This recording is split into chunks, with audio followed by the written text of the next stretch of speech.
We, skydivers, are having a lot of fun jumping out of airplanes all day. And to keep enjoying our sport, we are often talking about safety in freefall and under canopy. But what about safety around and in an airplane?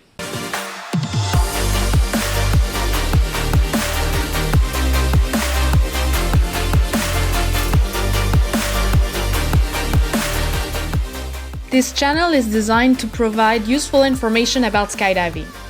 That being said, whatever information you find about skydiving on the internet, including on this channel, should always be discussed and counter-verified with a certified instructor from your skydiving association, your drop zone, and/or a rigger.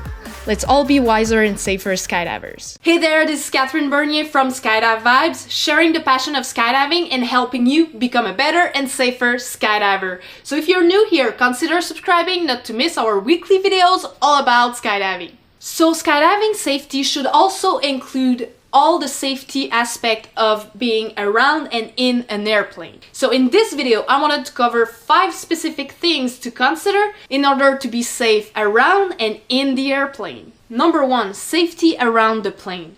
So what we need to consider is that those airplanes have propellers and turbines. So you want to make sure you're avoiding them at all time. And to do so, simply follow the guy in charge of the plane preparation.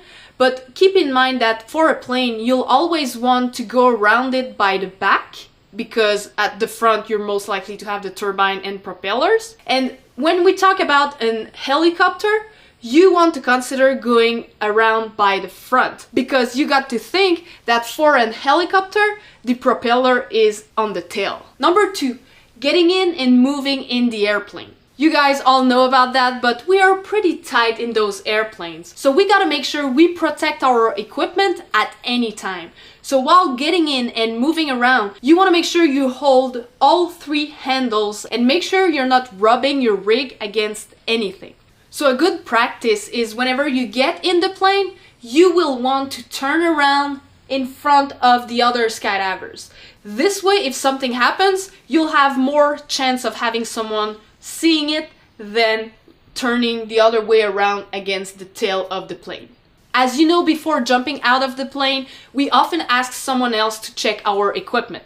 About that, not long ago, I did a video about how to do a good gear check. You want to check it out here, or the link is in the description below. So this gear check in the plane before jumping will make sure that nothing has happened during you getting in and moving around in the airplane. Also, when in doubt, you always want to ask someone to verify. If you have a doubt because you've rubbed against something and you're not sure everything is still at its proper position and you don't have anybody to check you out, you might be better to get down with the plane.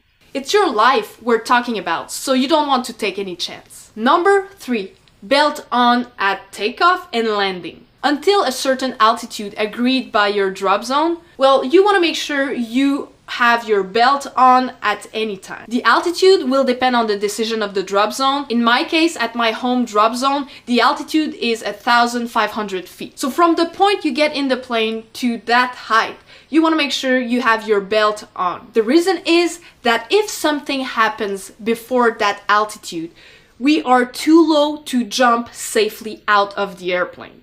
So we want to remain in the plane, and we also want to make sure that everybody stay at their position if the plane starts to shake or dive. This also helps in securing the weight balance of the plane and helping our pilot. We also want to secure all equipment. So the helmets are on your head or attached to you, and no handheld camera. So we want to make sure that if something happens and the plane is doing a sudden movement, that you won't let that equipment or camera go and hit someone in the head. Another quick tip, put your belt through your harness and not the chest strap. Because by having your belt on your chest strap, you can still stumble upon it and roll around. So by having it on your harness, you'll have a more secure grip on the plane. But do not forget to remove it at the right altitude. We'll talk about that later. Number 4, weight and balance and load distribution. We all know that the weight of the plane is important for it to fly.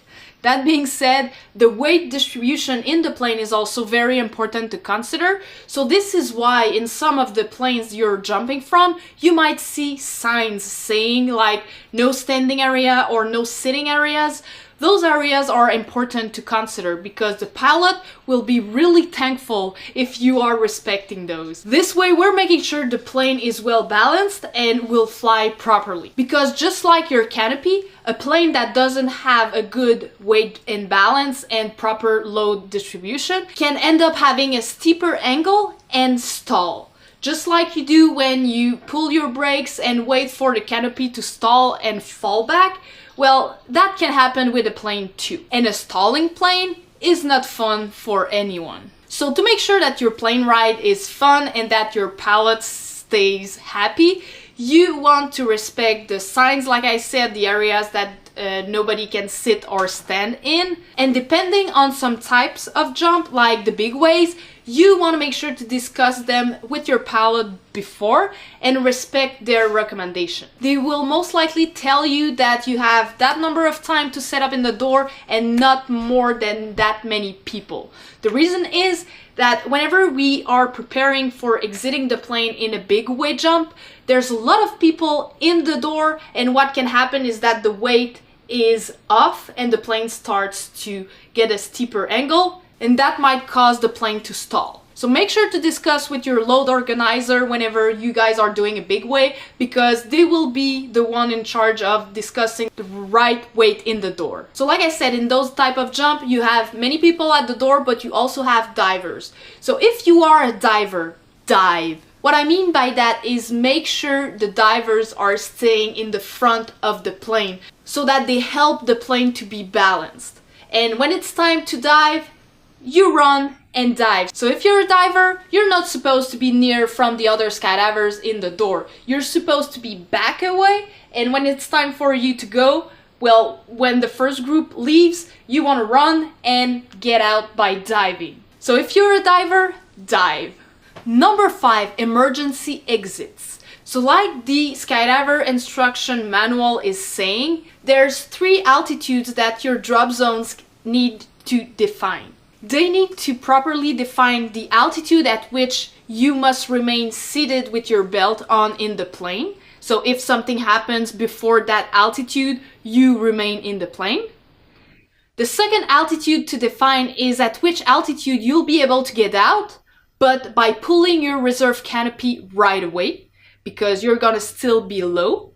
And the third altitude you want your drop zone to stipulate on is the altitude at which you can get out in an emergency exit, but by opening your main canopy. For example, at my home drop zone, the altitudes are 1,500 feet, you stay in the plane. From 2,500 to 1,500 feet, you can bail out from the plane, but with your reserve canopy right away. And the third altitude is simply that anything above 2,500 feet, you can get out with your main canopy. So make sure to discuss that with the instructors at your drop zone so that you are aware of those altitudes. Because like the skydiving instruction manual is saying, the decision of the altitude remains the responsibility of the drop zone. Finally, in the plane, always listen to your pilot.